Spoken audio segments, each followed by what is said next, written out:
then, homemade. So we want to show how welcoming we are. So that's what we're doing. Michel, who lives in the parish, has very kindly offered to translate. He's French.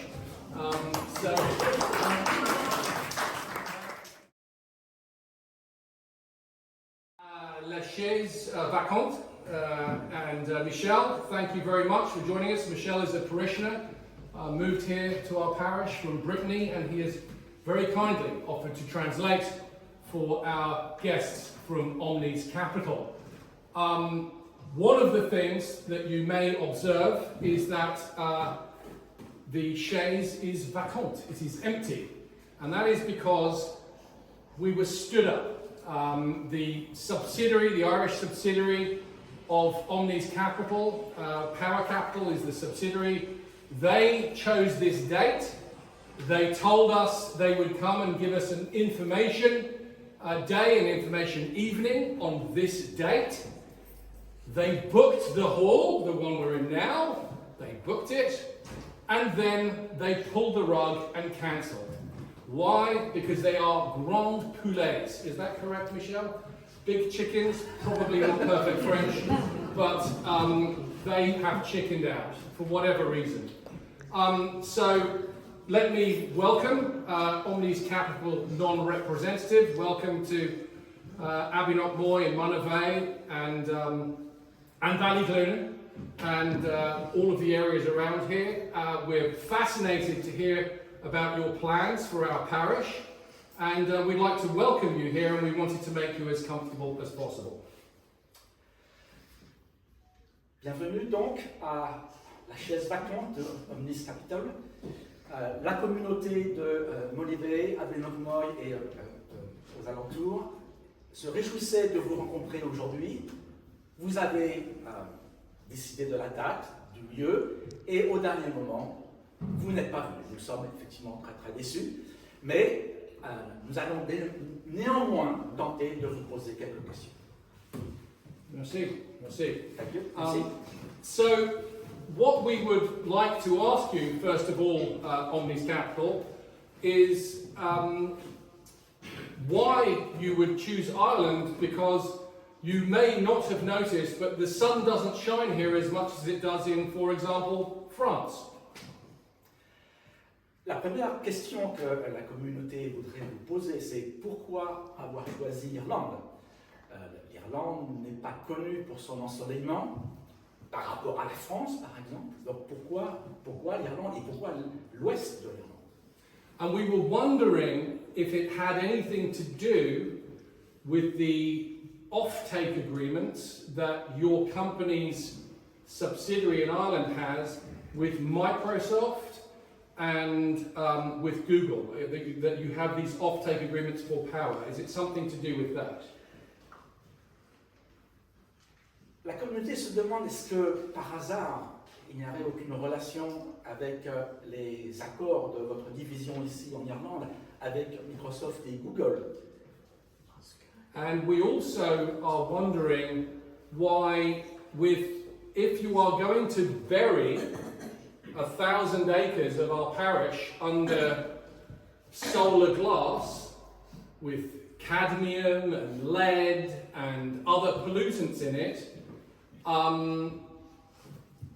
why you are planning to do it here, and how you are planning to make sure that the battery farm that will support this will be safe and won't burn all of these people's houses down or poison their animals or their land.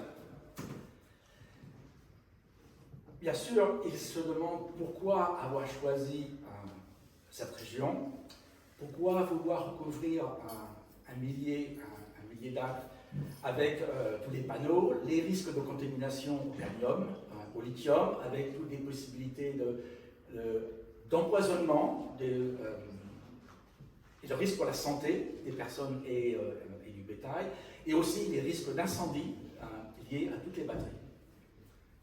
So, those are a few questions. So, we'll give you a chance to answer. Nous voudrions vous donner une chance de répondre. We thought so. Well, it seems they don't want to speak in English. Okay, oh, I see. Michel, luckily, in an empty chair situation, my understanding of French gets a lot better. So you and I are going to work this so that we won't put as much stress on our guests or indeed on you, who've kindly offered to translate. Because there are so many questions that we have for Omnes Capital and for Power Capital. In our county, only a few miles from here, in recent weeks, there was a very serious fire in a battery plant. And the fire lasted for 3 days. It took 3 days to put the fire out in this battery plant.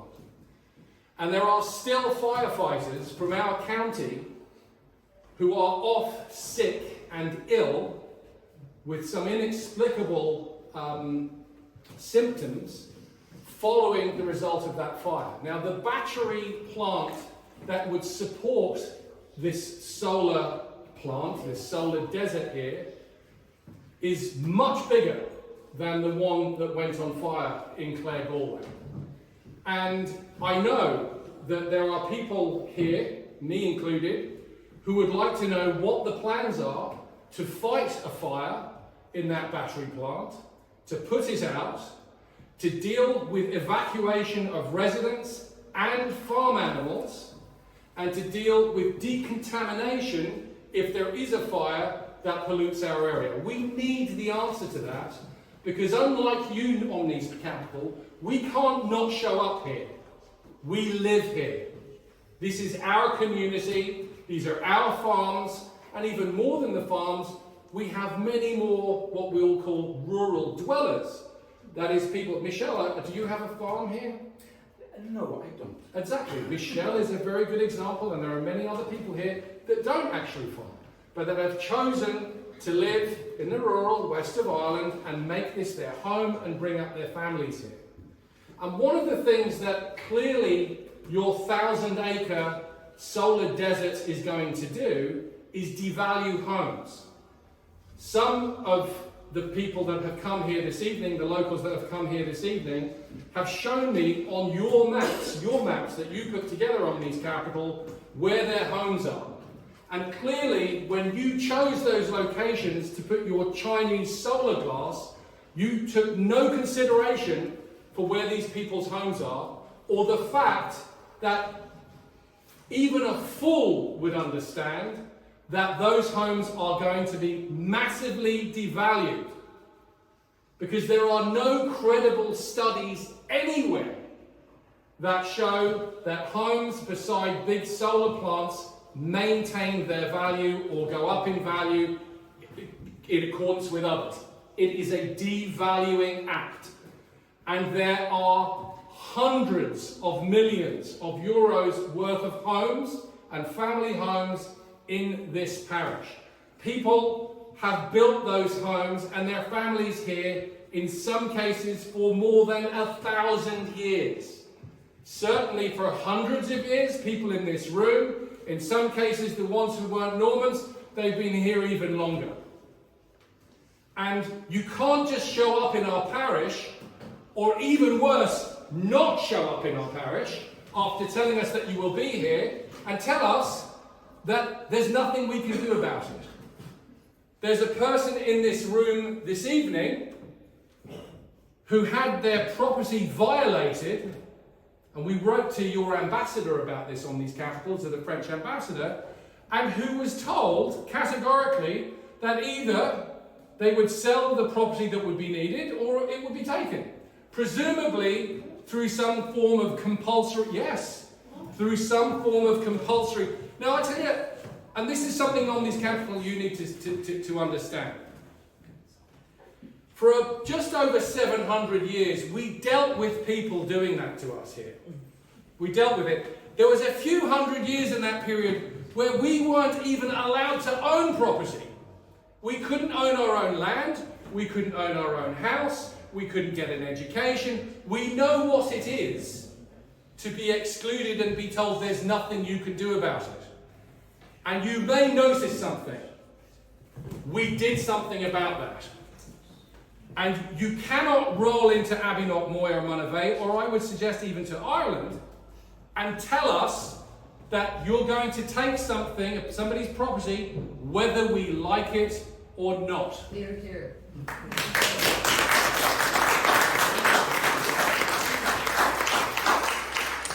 And I hope you're hearing this. So, what are the things that we can do? Well, when I heard this, and some of us here heard this, about this plan, we said, what do they know that we don't? Because our parents, our great-grandparents, our great-great-grandparents, many of them took part in some way or another in the struggle to make sure that never again could this happen in our country. Never again. Never could somebody rock in from another country and tell us, we're going to do what we want on your land, on your own land, in your own village, whether you like it or not. So, we looked into it, and we found out that in Dáil Éireann, in its second reading, there is a bill that changes the rules around the compulsory purchase orders and how they're dealt with. And so, Omnes Capital and your lobbyists, I have a question for you, which is, did you have any prior knowledge, involvement, lobbying, drafting, engagement in drafting the changes around compulsory purchase orders so that you could come into our village and tell a young mother and father that you're going to take their property, some of their property, whether they like it or not? You need to answer that question. And of course you're not going to answer that question because you didn't show up. But we need an answer to that question. And then we need an answer to another question, which is the legislation that makes all of these subsidies to do something as absurd as build a solar plant in a place where the sun rarely shines. Who wrote that legislation? Where did it come from? Who drafted it in Brussels? How did it get into Dublin? And what involvement did you have in putting it together? Now, of course, if you were here, you could deny it if it's not true. But you're not here. And we need to know the answer to that question. How involved are you in what we call regulatory capture? That is where you capture the bodies, the control of the regulatory state, whether it's in Brussels, or whether it's in Dublin, or whether it's in Galway County Council. And you shape the outcome that you want before you say a word to a councillor, or even a member of our parliament, and last of all, God forbid, us, the people that you had the downright cheek to invite here to a meeting this evening, book our own parish hall, and then not show up.